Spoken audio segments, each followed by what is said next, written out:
What's up guys, Shanghai here, and today in this video I want to talk about the new battle blog post regarding the updates they've done since the beta.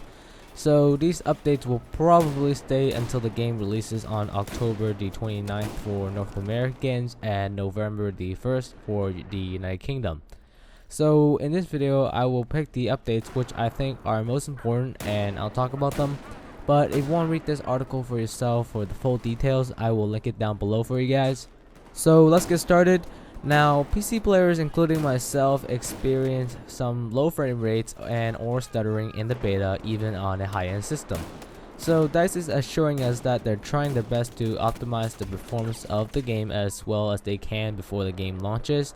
Plus, in December, AMD will launch Mantle for Battlefield 4, which will make your game perform even better because according to DICE, they have been working with AMD to further optimize the AMD cards for Frostbite 3 games.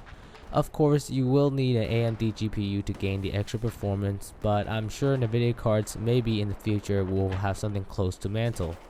Of course, DICE isn't just worrying about the PC version of Battlefield 4, so let's move on to something for you console gamers out there. Now, DICE has increased the number of available control layout on Battlefield 4, including new control layouts and multiple different ones. If you're more comfortable with the controls from Battlefield 3, they have got you covered. I personally don't play Battlefield on consoles, so I don't really care too much about this news, but I'm sure this will make some of you console guys out there very happy. Also, the aim assist has been tweaked to be more consistent at all ranges. In the beta, the aim assist was overpowered at close range and not powerful enough at medium range. Players should find now that close quarter combat requires much more player input and the snap to the target is much harder. But at medium range, the players should experience a bit more assistant tracking targets, making targets easier to hit. So let's move on to the weapon changes that has happened since the beta. So first on the list is the reduced fire rate of the AK-12 on burst mode.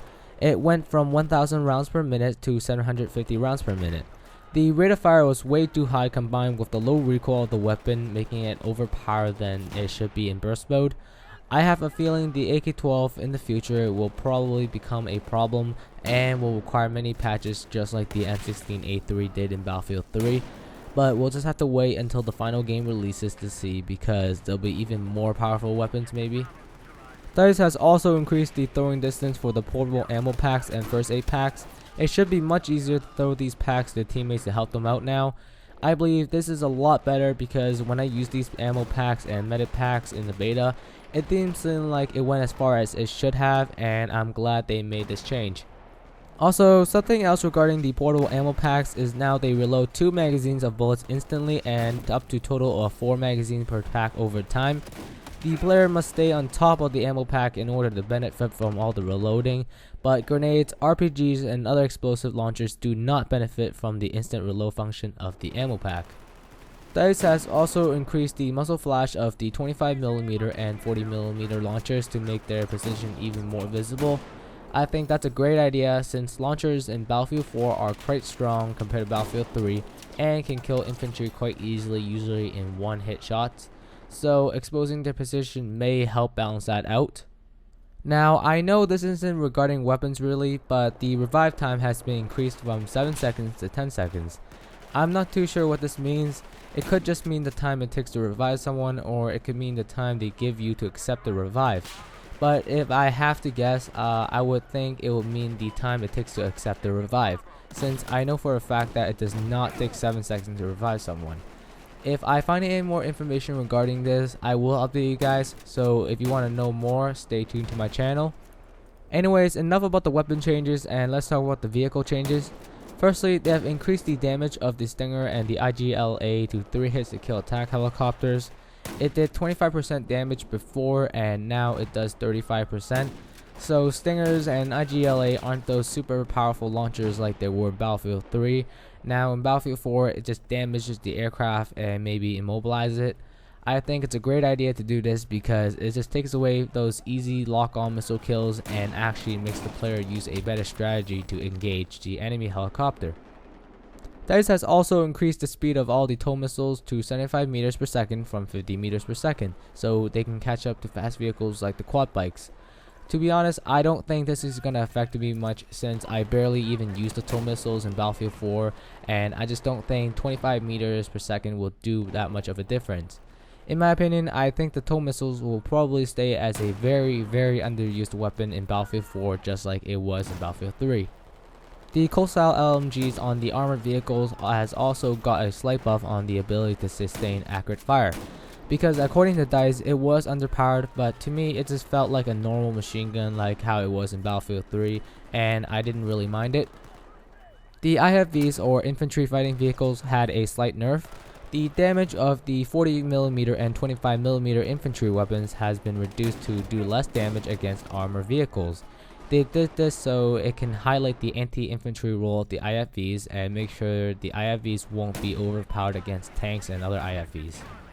Lastly, there are multiple options available for controlling how your vehicles will steer with a joystick on all platforms, and as well as improve the responsiveness of steering while accelerating. I have tried using joysticks in Battlefield 3 and I really never gotten any success with them, so I'll probably stick with mouse and keyboard, and I'm sure a lot of people will probably stick with their controls and their keyboards. The last category I will talk about is the locking weapon changes.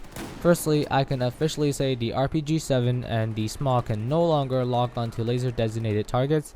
This is just great news to hear for me, since in the beta the RPG-7 combined with the Recon's PLD is a deadly anti-vehicle tool.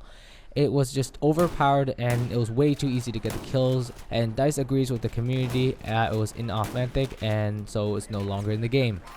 They have also fixed some projectiles not warning vehicles when they're fired on a laser designated targets.